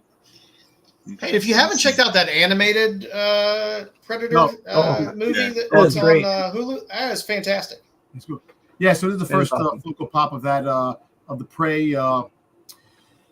Prey series, and yes, it's the first of Naru and the Federal Predator, the Federal Predator, which is pretty damn good because they've been hitting a lot of Predators lately in Funko. They just had one. They had a limited edition one from the Funko shop just sell out. It was the Street Predator from Predator 2. So New York City skyline. It's hard to believe that that's the first that's the first ones that they've done, but it's the first one I've seen. And it glows in the dark too, so it's actually pretty cool. The her green on her face glows in the dark. So I like that. That's cool. We have Data from the Next Generation. It's coming out in September. Yep. With Spot. Kitty. And we have Spot. What is TOS? What is TOS? That's the original series. Original series. Okay, so, got it. TOS. But the whole fact is they came out with different generation of characters for this. Yeah, from the different shows. So I didn't know what TOS. Yeah, the original series. The original series. And then we have from Deep Space Nine, we have Quark. Yep. It's coming out in September. He likes profit. We have Ghost Rider, Strange Tales, Ghost Rider coming out, and then we also have the exclusive Glow in the Dark, which is like I was gonna say they're better $1 more. in the dark. Yeah, from Entertainment Earth. Yeah. Well, they have both. They have the regular, and then they have the Glow in the Dark for $1 more. I don't know why you don't go for the Glow in the Dark, but you can get both. Yeah. Those are out in September. Jedi's definitely getting those. They should have done Blacklight. Blacklight Ghost Rider would have been cool. Well, they actually have a Blacklight Ghost Rider on the bike, which came out a few years back. Oh yeah, that one's pretty popular actually. Yeah, I remember that one. You have Morbius that's coming out in September, and not only is he on the screen, but he is in Funko. We have Mephisto's first pop. So this is is that his first? His first pop, yeah. Okay. All right. Cool. It's not half bad of a pop. Nice. You can pretty much rest assured that anytime there is a new drop or a pre-order of Mars Attacks, anything, that I'm going to have it in the slide deck. Excellent, because that's fantastic. Yeah, Super 7, $71 though. That's an expensive figure. It's not cheap. Not cheap. But those are they're these figures, those special figures that Super 7 makes. I'll give you like a good example, like here, like the Soundwave I have right here, and the Zartan. So these are like $51, like $60. So they're worth a lot of money. They're expensive. Yeah, not cheap, the boxes but are beautiful though. Yeah, it's Mars Attack. So yeah. And then if you're an Aussie and you want to celebrate what they're saying was the last Aussie performance in London Jason Momoa was jumping all over the stage all over the damn place. He was out crazy. Yeah, and I haven't seen any footage, but they say it was his last performance. So if you want to commemorate that, they have a Music Maniacs Black Sabbath. That is that's an older Aussie. That's certainly that's a plastic surgery Aussie. I don't know. I don't know about the face, but okay. All right. And then we have Jaws. Give it time, Grumpy. There will be a dark the Jaws 50th anniversary light up 1/48 scale risen statue. That's cool. That's cool. It lights up. Comes out next March. You're gonna need a bigger shelf. Well, it's kind of funny. It comes out next March, but this year is the 50th anniversary. It'll be the 51st anniversary when the shit comes out. Yeah, or you're ordering it. I guess you're ordering it on the 50th anniversary. Yeah. And season 2 is dropping in the next couple of months. You have McFarlane's Really? Fallout. I saw, is it next? Well, maybe it's December. Oh, God, when was it? I know they dropped the teaser trailer. Yeah. So maybe it's December. I thought they just went to start shooting. Oh, okay. No, they went Maybe I'm to wrong. shooting season 2 really fast after it got greenlit for second season, like what, an episode or 2 in to season 1. And I think they went back real fast to shoot. Right. So yep, this is That's up a fun for pre-order. She's I love it. she's It's a great adorable. series. She's wonderful in Sweet Pea as well on Stars. Is that a All Popeye right, spin-off? and we have the Superman movie SH figure art. Figure art. action. Figure All art. right, Why tell does me. he look like Shooter McGavin from Exactly. Thank you. Happy Gilmore? No. Right there with you. I didn't put it up That there. was already, I was going to put ask. I out was like, am I the only one that sees Shooter McGavin? Listen, this was already Oh, put you out. pieces of shit! Like you. This was already put out there by a couple of Shit, toy breakfast. people on YouTube and Instagram that they already did this already. Yes, it looks like him. Yeah. Does. Well, I didn't see that, so they're Yeah. right. Yeah. Because I might saw have it to too. I might have to get it and repaint it as Shooter McGavin. That's funny. That'd be funny. Yeah. Put a golf club in his hand. I'll find an old Jaws from James Bond action figure, put it next to him. It would be fantastic. All right, and then we have if you want some Nightwing Teen Titans 7-inch McFarlane's, hopefully you can find it somewhere else because Bruce has already bought them all. This is sold out on Entertainment Earth. That was Bruce. Bruce brought them all. That's why I sold out. Yeah. He sold out. Sold out. Disco Nightwing, I'm there. Also, the Batman is sold out. At least, like That's I said, on crazy. Entertainment Earth. $30. Batgirl is sold out. All of these, I guess these McFarlane's go quick. Well, DC, I That guess. girl is that? Well, Even the Wonder Woman his page. license is up. It's going to Mattel. So this is the last year you're going to see him. You gotta get it all out now. The DC page puncher Wonder Woman, That's that is fantastic. also sold out. That is a great page puncher. That's good classic Wonder Woman. Mm-hmm. And Superboy is that page puncher is also sold out. Yeah, they sold out everywhere. Yeah, all those McFarlane. Those are all McFarlane too, right? The page punchers. So Yep. all that stuff is going quick. All right, Genesis. I guess Genesis or whoever. Big Bad Toy Sega. Store. We have Console Heroes, Sega Genesis cartridge dioramas. Pre-orders for cool. this. Apparently, All these pre-orders were a while back via Big Bad Toy Store. They were priced at individual. They were priced at $20 each, with the game system being $50 each. You had the game system, Sonic Hedgehog 1 or 2 and 3, Altered Beast, and Super Street Fighter 2 dioramas. So. Those are cool. I'm not sure if you I- can still order these, but because it didn't say exactly when they were the pre-orders dropped. But I went to a pinball arcade yesterday, and they had a few big games outside of the pinball stuff. One of which was Street Fighter, so I introduced my youngest son to Street Fighter. Nice. There you go. Made Beautiful. him use Chun-Li. Jaffe Castro. The only thing, go to Big Bad. See if you can find Big Bad Toy Store. Joffrey. That's the only thing I can say.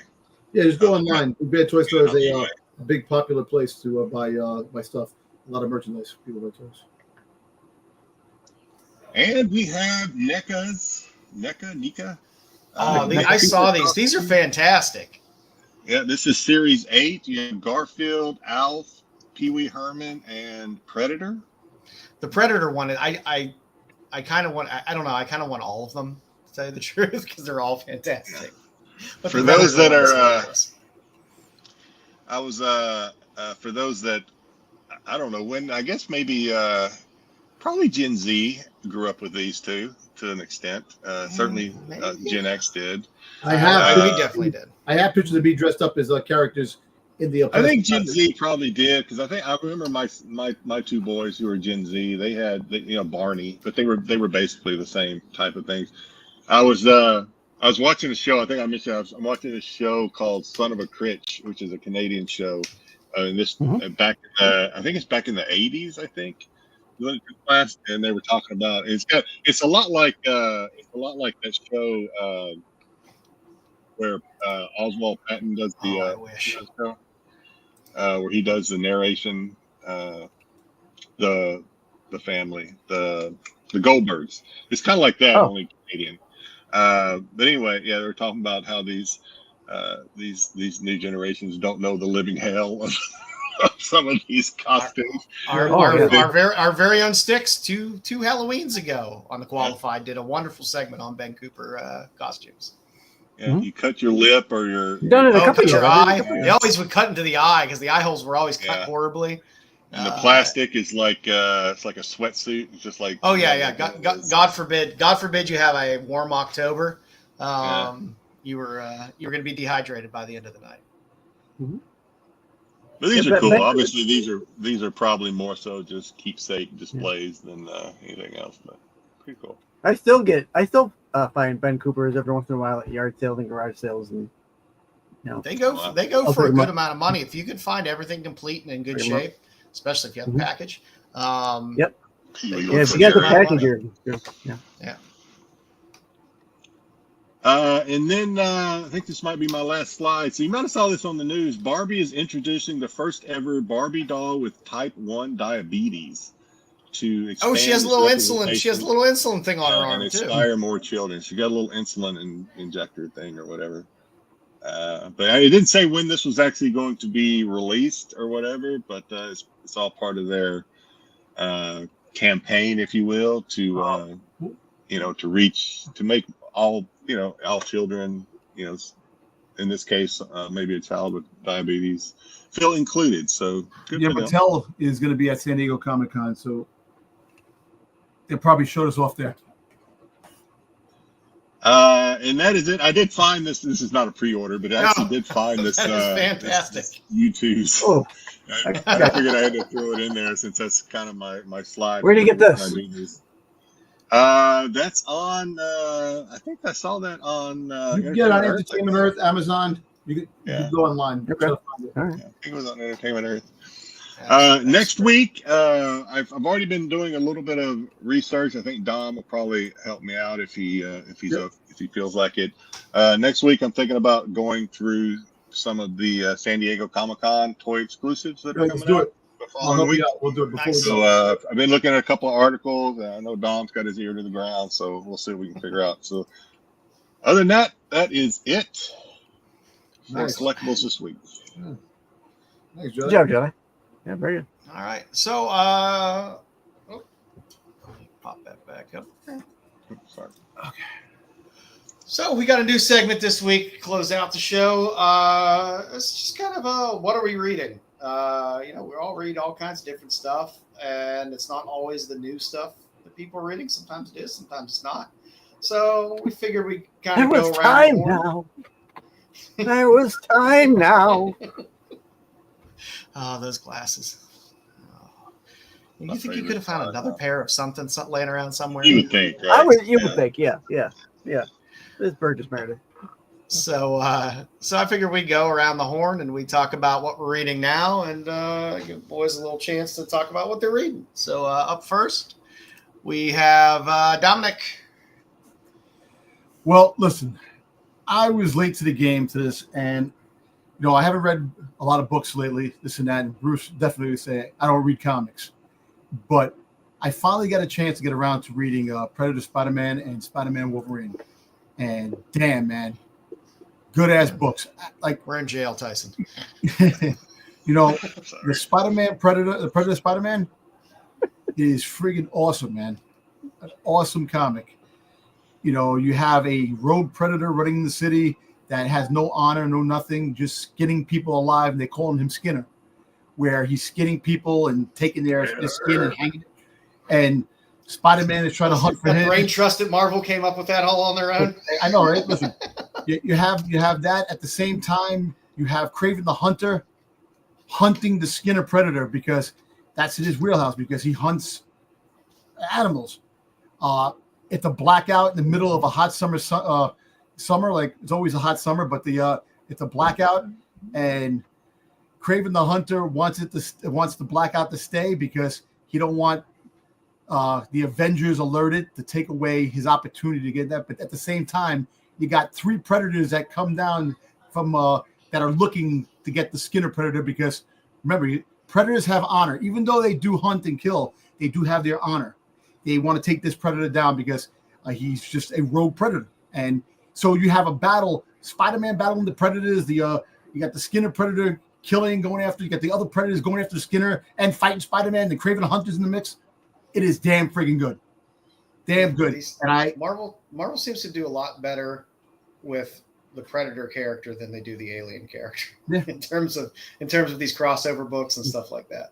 Because all of them have been pretty okay. The Wolverine one was good. You can give a Predator a little bit of personality. You really can't give an Alien the meta, whatever the heck they're called. You really can't give them aliens are just mindless. They're mindless. Xenomorph. But Xenomorph. Anyway, so if anybody's out there, I advise you to read Predator Spider-Man. It's an awesome read. Mm-hmm. Then I got to reading Spider-Man Wolverine. Hey, look, I'm going to tell you this, man. They rehashed the whole, Winter Soldier killing Iron Man's parents with Wolverine. When he was in the past, he worked for Red Skull, killed Spider-Man's parents. Let's put it this way.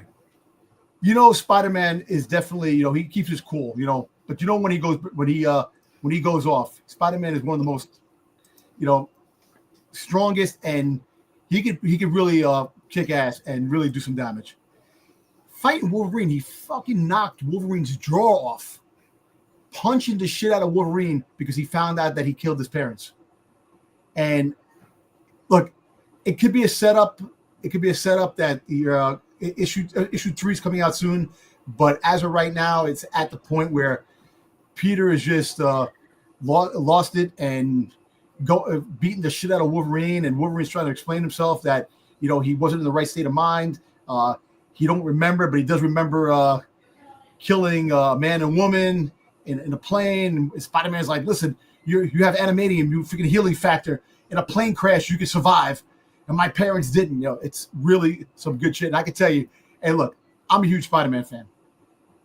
And I really, like I said, I read comics sporadically now. I don't read a lot of books like I used to, but I'm definitely all in these books, man. If you're going to buy comics and Spider-Man books, these are limited series. They're awesome, great read. It's fun. And, and of course, in the Spider-Man Wolverine, you have Kraven the Hunter too. They have Kraven the Hunter, Omega Red, and Mysterio. So it kind of like, it's really cool to have the Rogue Gallery in there too. And Kraven, they're using Kraven a lot in all the books. So obviously they didn't do it in the Sony universe. They didn't use Kraven that good, but in the comics, they're bringing Kraven back into the whole hunt. And these are 2 damn good books. And I advise everybody in the panel here and people out there to read these books because they're damn good. We have Kraven, but do we have what's her name, Joe? How can you forget her name? Oh shit! I pushed it out of my brain because I had heard. Oh yeah, I was gonna say, do we have her? Is she in it? Oh God, what the hell's her name now? Jesus Christ! They only said it 3,000 times. The girl from the Joe's not gonna sleep tonight. What? Forget Kraven's your girlfriend? I'm gonna wake. I'm gonna wake up at like 4 a.m. and just scream it out loud. Yes, Callisto? is good. Callisto? Calypso. Yeah, something like that.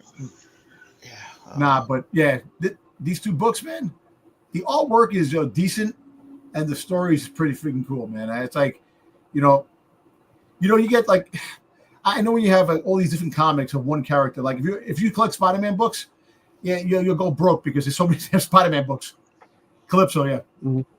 So, but at the end of the day, like I said, limited series are awesome because it's only 5 issues, but you have like 9 million variant covers for the 4 issues, 5-issue limited series.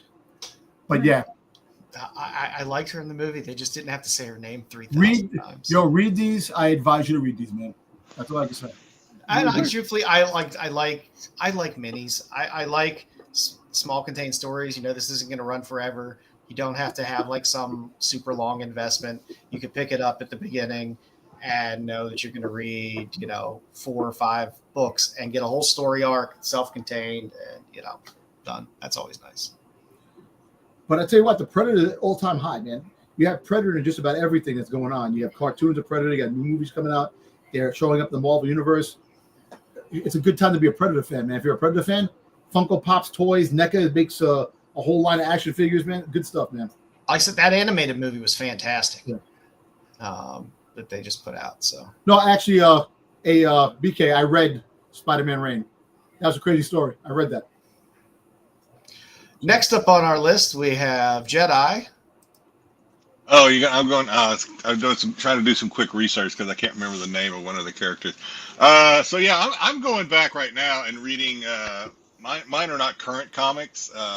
Joe said we could pick any. It didn't have to be a current comic. So I am going back and I just read the first, I guess, origin arc for Zombie Tramp by Mendoza. Thank you. It dropped number 1. I don't know exactly how this dropped. So this was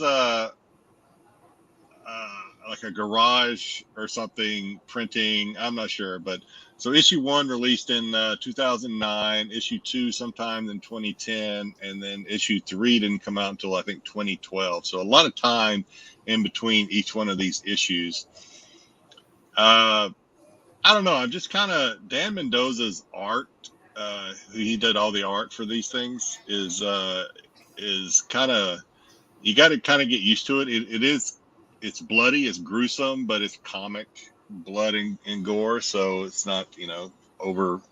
It's not like watching Terrifier or something. It's not that bad, but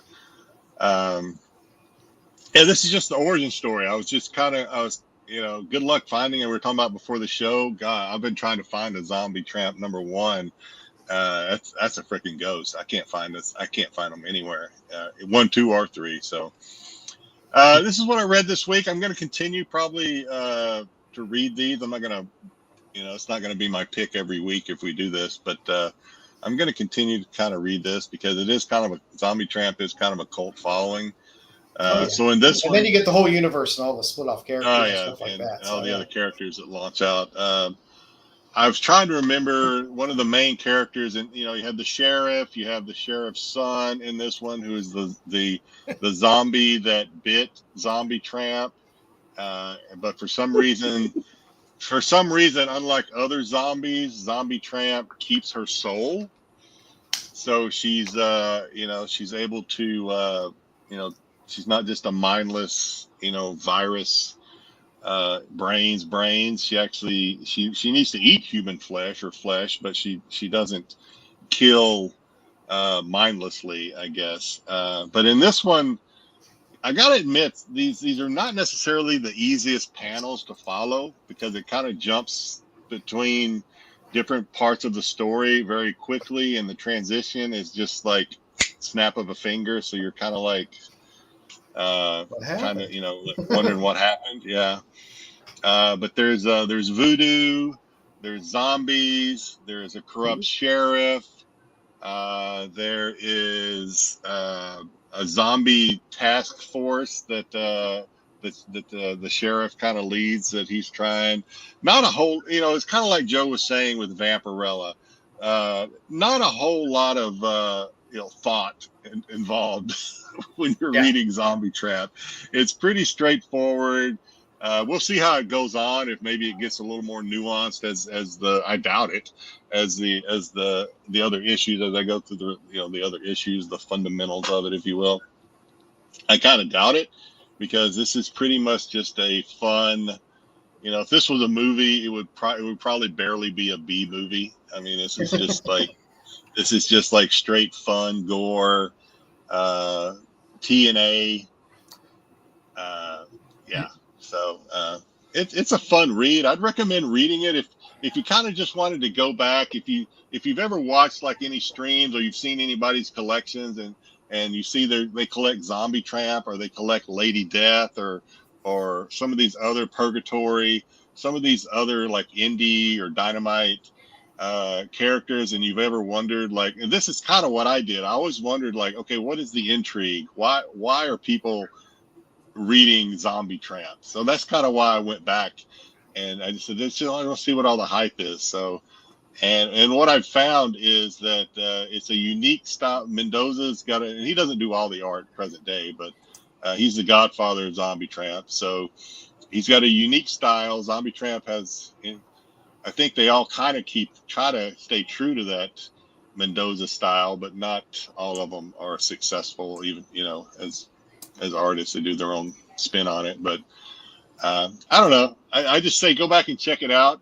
Read a first issue of some of these older, kind of indie that kind of had this cult following, and see what all the hype is about. And I don't know. I enjoyed the first three. I'll probably, at my leisure, I'm going to. And the good thing about reading these old books, not to go on too much longer, is you don't have to feel rushed to keep up.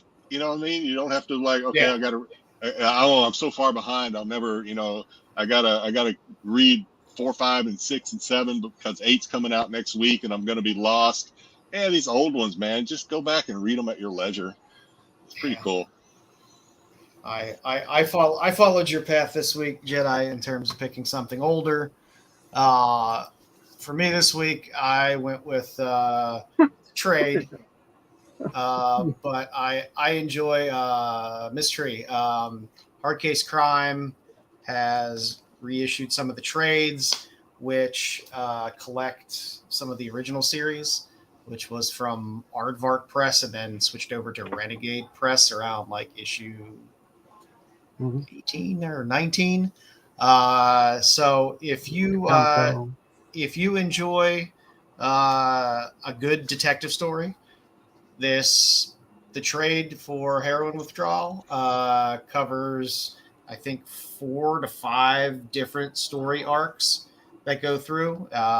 She is a detective, so if you like kind of that film noir, kind of gritty, there's people with hooks for hands, strip clubs, good stuff all around. It's a good gritty noir novel that you'll enjoy. Now, granted, the art on the inside is great. It's not all in color. You get a lot of like black and white with color splash, or just straight up black and white in a lot of it. But the art is still fantastic in the book. It's written by Max Allan Collins, who wrote Road to Perdition. So it's good quality writing. So if you dig that genre of comics or movies or stuff like that, you will definitely enjoy picking this up and reading through it. They're very easy reads, very easy to follow, but good fun stories. And like I said, Hardcase Crime, it's nice that they're putting this stuff back in trade. You can find all the old issues if you want as well. They're all pretty cheap for the original run of the series as well, if you wanted to read them comic-wise. But like I said, Hardcase Crime putting out these trades is quite nice. Thank you, Hardcase Crime, because it makes my life easier to have one small book on here than have to dig through my boxes and keep picking books out to read. So, and I'm about halfway through that trade. That's what I'm reading this week. Cool. Not sure what I'll be reading next week, but we'll see. I got a lot of fun things coming in the mail. So, and last but not least, Styx, I never got anything from you, so we just got a slide for you. But oh my gosh, Styx. People were betting on Doctor Who, but apparently not.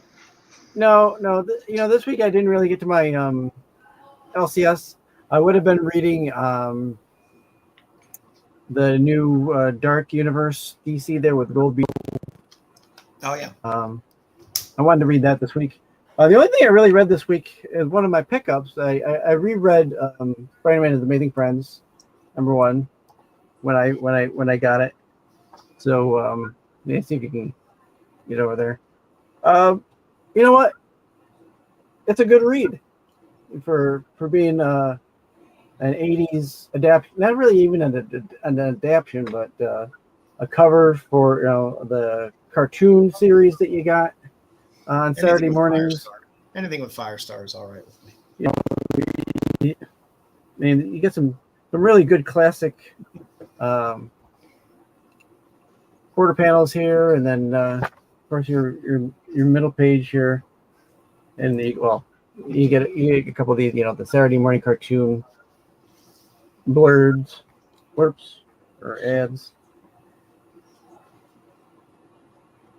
You get your centerfold, just a full pull out. Nice. These classic books as children, we built our weekends around that schedule. Yeah, I know. Listen, I miss those days, yeah, man. absolutely. Also the cartoons, man. So this I would say, if you're buying it, it's worth the buy, because no matter what price you're paying, because I really dug what was going. It had been a long time since I read it. I do own a couple copies of it already, but I mean, pulling it out of a dollar bin, who's going to not do that? If you get your Hulk versus the Goonies, Yeah. Yeah. Apple pie coupons. Then here, not too many times you get these in books where you get these actual photographs of the crew in your comic. What's about a live, probably like a Macy's thing or some kind of meeting live, in person. That's great. That's hard to beat that. Oh, and here you go. There you go. Look at it. An old the snap. Oh, nice. Empire Strikes Back. That's cool. Yeah, look at that. Was that for the pop-up books? Was that a game or what was it for? No, it's the snap together model kits. Oh, model okay. Yeah, there's the model kit. They had the Dagobah and then the Battle of Hoth. I had the Battle of Hoth. I never had Dagobah. I had the pop-up books. Those were fun. I had the pop-up books. I still have one somewhere. But that's all I really got to read this week. I'll probably read a couple of the others that I bought too. But nice. I think it's a good session. It's a good segment because it's fun to focus, I think, looking at older books and older series that are out there. Because number one, a lot of them you can dig through and find dirt cheap and read, and you don't have to go out and spend $7.99 or $6.99 for a current cover of a book. But we'll be mixing it up, new stuff, old stuff, and we'll see what comes out of that. So, well, it's always good too, because not everyone doesn't read the same thing, and even if they do, and you might be exposed to something you've never seen before, or something you've seen before and you don't know what's in it. You might want to open it up. So. Right. If you haven't subbed up yet, please sub up over at Renovision. Sub over at Kingdom of Nerds, where Bruce is doing 3,000 shows of all kinds of crazy comic content. Always a good time. Styx, I guess this coming week, Tuesday, we who and one off. We're going to be back at it doing Doctor Who on Tuesday, 9:15 p.m. With the boys and Mama Bear, our lone girl that likes to show up and watch Doctor Who with us. I haven't heard if we're going to have anybody else show up this week.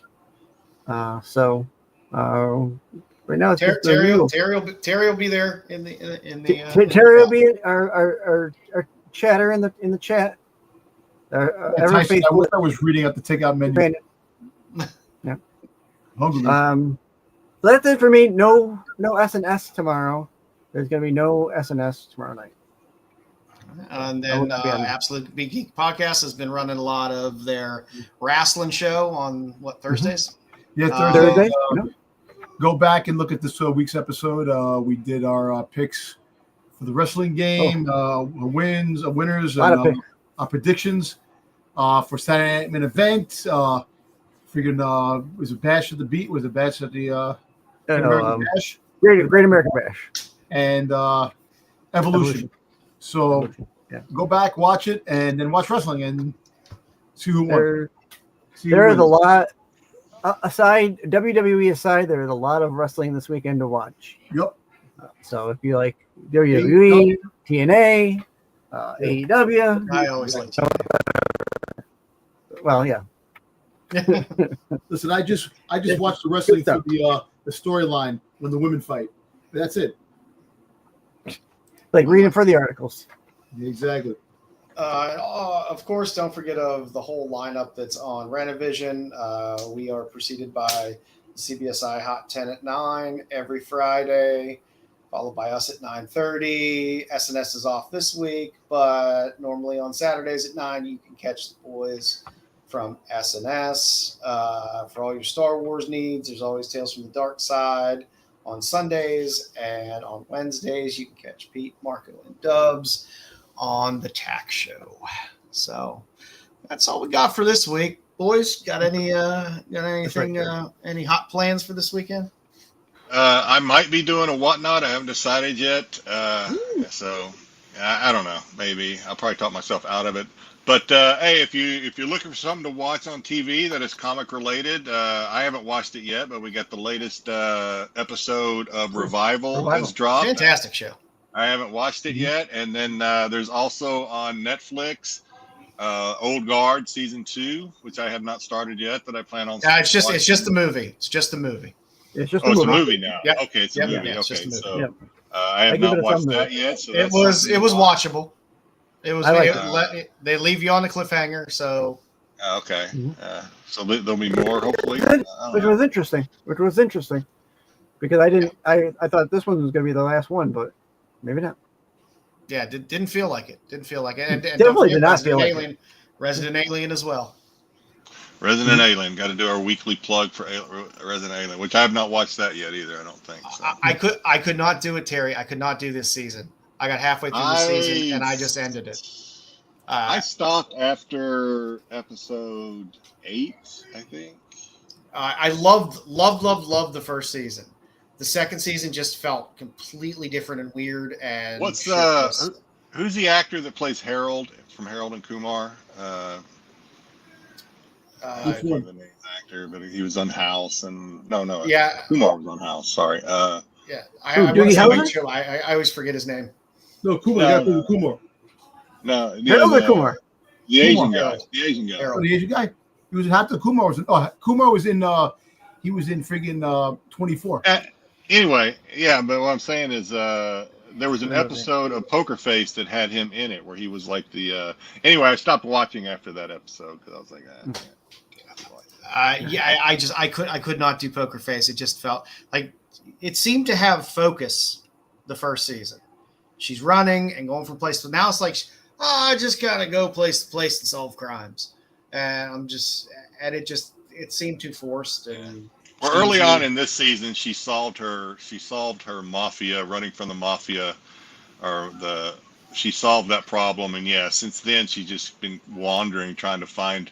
She's like Grasshopper in Kung Fu. She's trying to find the meaning of life or something. So it's a little. I agree with Terry. The second season of Sandman was Sandman. Yeah, I knew there was one more. Sandman 2 has dropped. I binged that. The second that came on, I binged it and watched it straight through. It was fantastic. It's so good. I did see Nautilus today as well. I haven't started watching it yet, but if you're a Nemo fan, Nautilus is out there. I saw that. I'm interested in that. Yeah. Yeah. And then I'll probably give that a watch. I know Bruce first talked about it, but I don't know if I'm going to watch it. There's too much other stuff to watch first. The K-pop Demon Slayer or something. God bless the anime stuff. I just Styx is my attention. Did you watch it? I started watching one episode of it and I couldn't. I just couldn't. Okay. I did want to try it, but I just couldn't. That's just me. I'm not a big anime guy, so take it for what it's worth. The nice thing is, I'm really happy we got some nice indie comic things out there to watch. Revival has been fantastic. I really love Revival. It's a slow story, but they have to build the story, and kind of lay the groundwork, I think, because like I said a couple episodes ago, Revival's not a Walking Dead where you're going to get the oh my god moment every episode. It's a story builder, and it's got 40 something issues to go through, so it's probably going to be, I don't know. Season 2's did they already greenlight season 2? It's probably going to be kind of a slow pace, I would think, maybe. Which, truthfully, for like a lower budget sci-fi type channel show, I'm happy with that. I'm happy to have a little bit of a slow burn in a show like that. That I can't binge it anyway, so it gives me something, every week to watch. Now I just want the rest of Sandman because that was just too damn good. Maybe I'll have to do Sandman. I don't know. We'll see. Still got to watch Terrifier one of these days. We need to do a live watch of Terrifier when we finally get it. If and when it ever drops on Prime, Joe and I need to do a live watch we'll do that on Styx's channel. We'll do a live watch of Terrifier 3 if Styx will let us on his channel. Terry, I've watched like the first 5 or 6 episodes of Ballard, which is the Bosch spinoff. It ain't Bosch. That's all I'm going to say about it. It ain't Bosch. It ain't even Bosch Legacy. It let me down a little bit. I'm still watching it, but it's not.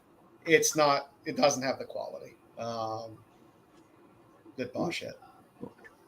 Although he does make a little appearance, so it's good stuff. So the good news is there's a lot of stuff out there to watch now, which is nice. We'll see. We'll see if it can stay and not get canceled. But at least they're trying. I hope Superman does well. I hope people still have an interest in comic properties doing live action, and I'd like to see more. I'd like to see more low budget stuff like Revival come out. Yeah. More indie stuff. More indie stuff, more story based stuff that we can just enjoy because there's so many good indie titles out there that they could do. And that always makes me happy. So, yeah, it makes me wish they gave Paper Girls more of a run, but yeah, I was surprised they canceled it after the first season. I thought they would have at least given it another season. It was shitty, very shitty. Yeah. We not to get started on that tangent again, but I mean, you can't get more shocking than them pulling Deadly Class. I mean, when they pull Deadly Class, that bothered the hell out of me. Well, I mean, them doing that just tells me they can pull anything. It doesn't matter how good it is. They can just pull anything whenever they feel like it. Yeah. There was no reason for them to pull Deadly Class. It just I love that. I love that show. And now it's kind of too old. Everyone's too old now that was in that to bring back and have the same people. And it kind of sucks. I wish we could have got at least a season 2 out of it, but what are you going to do? I don't know. I'm going to try to get my kids to the pinball arcade again. If not, I'm going to have to drag myself there because there's a badass Godzilla pinball machine there that is fantastic. The new pinball machines are insane. It has been a long time since I have played pinball on some of the newer machines. And my God, the video interaction and stuff is insane. The Godzilla one is fantastic. It has all kinds of little video clips that are popping up during the game and everything. All good old school Godzilla video clips from the actual movies. I'm going to be not that anybody cares, but probably in the next week I should be dropping. When I say dropping, because I will be doing probably 3 more. Everyone loves me because of my lunchbox drops on Instagram. I have 3. I have 3 more lunchboxes that I should be receiving here in the next week or so. That'll be cool. Nice, super. All right. Well, with that, I hope everybody has a happy and safe weekend. Stay cool if it's hot out there, because I know it's hotter than shit where I'm at. So stay cool. That is Arizona. Arizona melted a 7-Eleven sign. You saw that? Jesus Christ. That's how hot it is in Arizona. Yeah, they do sell slushies. It is disgustingly humid here. And stay cool, have fun, and we'll be back with you next week. The qualified.